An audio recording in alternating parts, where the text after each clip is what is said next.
Right, so Martin with Modal Musical Machines here, and thought I'd give you a little routing activity. And this is actually a new body style. It's a little larger. It's a variation. It's not radically different than another one, but it is the first. Yeah, different. It's different. Essentially, well, I'll show you my templates. Here's the original one, and this I was calling the Blind Dog from back in 2009. It's a smaller body version of it, and here's my new template. And essentially what I wanted was, to do, I did a couple of semi-hollow bodies with the smaller body one, and I really like those.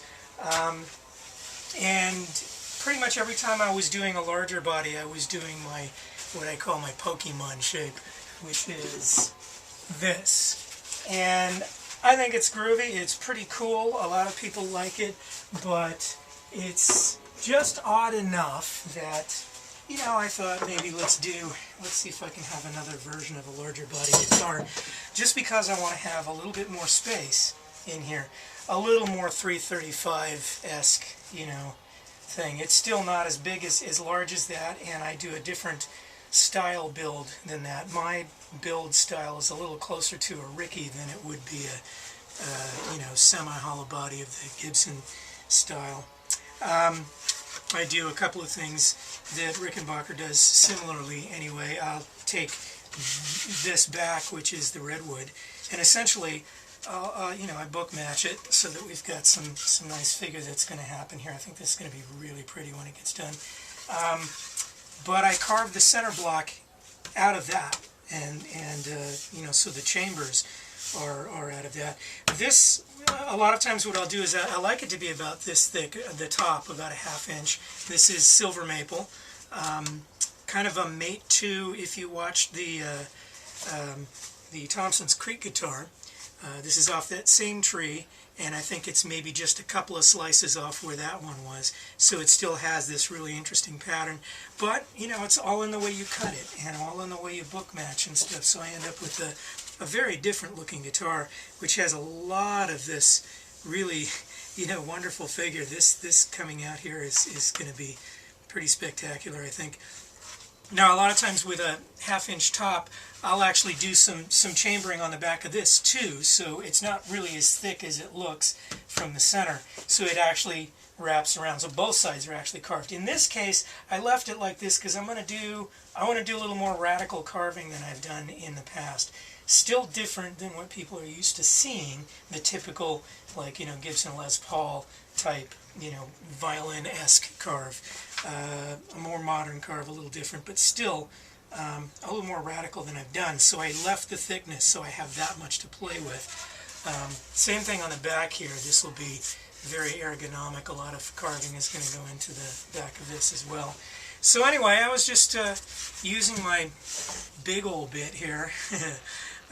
This is a ½ inch chuck and a 2 inch long bit, so that I can just do one pass. It's a really nice sharp tool.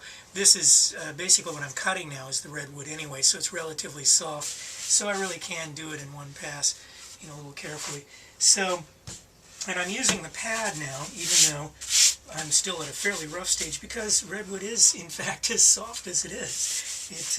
You can do some pretty deep dents in this, and then of course that means that everything else has to come down to the level of the lowest point in that dent.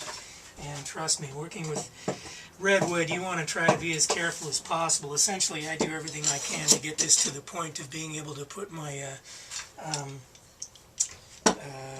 finishing epoxy shell on it as fast as possible, because I'm telling you, it's like gravity, man. You get this thing all sanded really nice and clean, and use some scraping to shave it off, and you get this really wonderful shininess coming out of the chatoyance, is what it's technically called, coming out of the wood, and then all of a sudden everything within a mile will start gravitating towards it. They can put little dents and pointy things and stuff like that. So get that shell on it as soon as possible. Meanwhile, though, I'm just going to turn this around. I think I just did a little thing where you got the last segment you watched me doing it, so I don't know if you need to see this again or not, but I'm just going to get the back part of it now. And as you can see, I'm actually using the top as the template, guide. Obviously on the top I used, the template that I cut, from just some cheap plywood, works fine. I seal it on the edge with glue so that, none of these little pieces can come loose, and I still get a really nice clean cut for a long time. But now that I've got this here, I'll just use that. So